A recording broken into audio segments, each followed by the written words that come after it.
players versus collectors, card prices versus accessibility. Welcome to MTG Finance.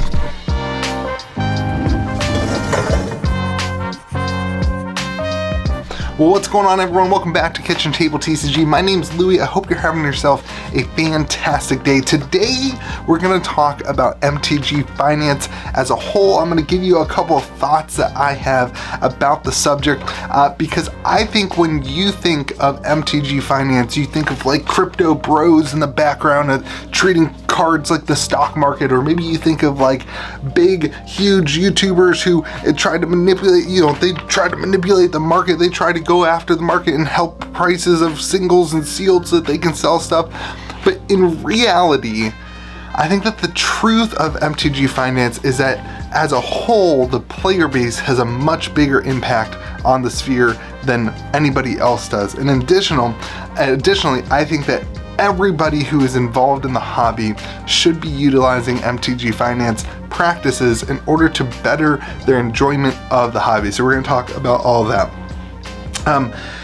I believe that you can sum up MTG Finance like this: understanding and tracking the value of your collection and then interacting with it in order to make the value increase.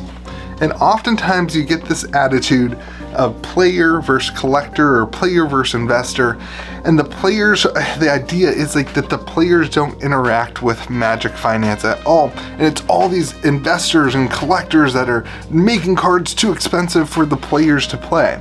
But in my experience, off of YouTube, out of the online presence, interacting with people who play the game of Magic every day, my experience says that people actually like the value of their cards to basically stay the same or not decrease. It doesn't feel good when you open a box of Magic and you lose half your value.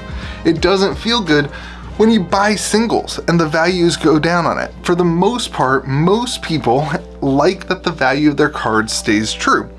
So there's different levels of this, but I really believe that you should, as a player of TCGs, that you should understand and track the value of your collection, and that you should interact with it in order to make it worth more. And that essentially is financial. That essentially is interacting this with finances. And if you don't do this, here's what I think you miss out on. If you don't do this, you are spending too much money on your hobby. You're not taking advantage of the beautiful thing that is the trading card game world, where your hobby can finance itself. Your hobby can finance itself. You can buy new cards as a result of owning other cards, and you don't have to invest more and more money. It's like not like a boat where you like something breaks on one side and use the other side to fix it. You have to actually put more money into it. But in trading card games, with Magic, you can actually sell cards in order to fund the cards that you don't have. So if you don't care at all about this, you're really missing out. But on the other side, if you care too much, if you're too invested, if you focus too much on the financial side, you actually lose your love for the game. You lose the interaction with people. You lose the desire to put away the financial side and actually enjoy the hobby. And so I think the balance of this is super, super important. As you try to figure out the balance of this hobby, as you try to figure out the balance of collecting versus investing and playing, here's a couple of ideas for you and things to move forward. Number one, I think it's super important that you track your value of your collection, that you actually take a look at your commander decks and identify which commander decks are worth, you don't have to know every single card, but just get the TCG Player app and scan them in. I have all mine scanned in as the actual commander, and then you can look at your commander deck or your modern deck or your vintage cube or whatever it is, and you can understand where the value is and watch the value go up or down over the course of 6 months. I'm not telling you to look at it every day. It's not your portfolio. You don't pull that up and see how you're doing today. But you take a look at it, because what you can do then is say, oh, there's a new set coming out and I'd rather have this, that, or the other thing. And instead of spending more money, you're actually investing and working on your finances within its own ecosystem. I think that is super important. It also then lets you look at things like identifying, okay, if I want to engage in this hobby in a bigger way, which I honestly think is one of the reasons that MTG Finance actually kicks off so heavy, is because people people want to engage with the hobby daily, and they can't always get their friend group together to play the games, or they can't always get out of the house and go to the LGS. Maybe they don't like playing Arena. So one of the ways that they can engage in the hobby every single day is by buying some cards or selling some cards or investing here or talking about an investment there. And that's a way for them to engage in the hobby day in and day out. So understanding the value of your collection and then utilizing that collection to think through what's the next step and what do I want. Maybe I want to build a new commander, or maybe I want to hop into this next set, or buy all four of the commander precons for me and my friends to play. There's ways to engage in the hobby by evaluating your collection and then utilizing that money to do other things. And the other thing I think is just a misnomer. It's just not true. Is that you have to have a lot of money in order to invest in Magic. You don't have to have $6,000 in order to go out and buy some super expensive reserve list card. You can start with $20 and you can buy 2 or 3 things that you kind of sit on, and you can make a good spec at $20 that allows you to buy a $40 card, and then you take that $40 and you're able to buy a $60 card.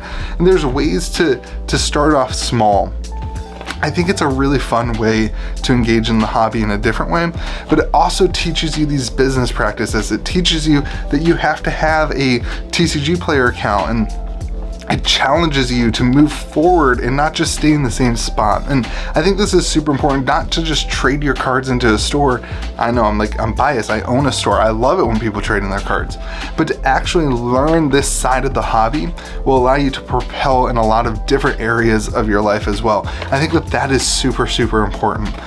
So I really encourage you to start a TCG player account, or there's like a website called deckbox.org where you can actually trade your cards with other people who are looking for the cards that you have. It's a really cool way to not sell cards, but instead trade cards. So look at some ways like that allow you to, again, move forward and increase the value of your collection in big ways. And the last thing I want to say is sometimes it's not even just about the value itself. Sometimes it's about collecting that thing that you always wanted, building that modern deck that you always wanted to play but you couldn't afford the fetch lands for. And hopping into these things doesn't have to just be about finances. It can be about goals. And I would really encourage you to write down some of the goals that you have for collecting, or some of the goals that you have for playing a deck that you wish that you could have, and then ask yourself, how do I utilize the value of my collection today in order to get to that thing tomorrow? So that's my thoughts on Magic the Gathering Finance. Again, I think the truth of MTG Finance is that it's not about these big whales. It's not about the big crypto investor people. The reality is it's way more about you and about me and about the ecosystem of buying and selling and trading cards. And that doesn't have to be this boogeyman, this bad thing in the corner, that you can actually utilize it to help you play the game more and play the game in a way that maybe you always wanted to play. So I hope you will learn something from that. I hope that you remember to be kind to the people around you, and we'll see you again next video.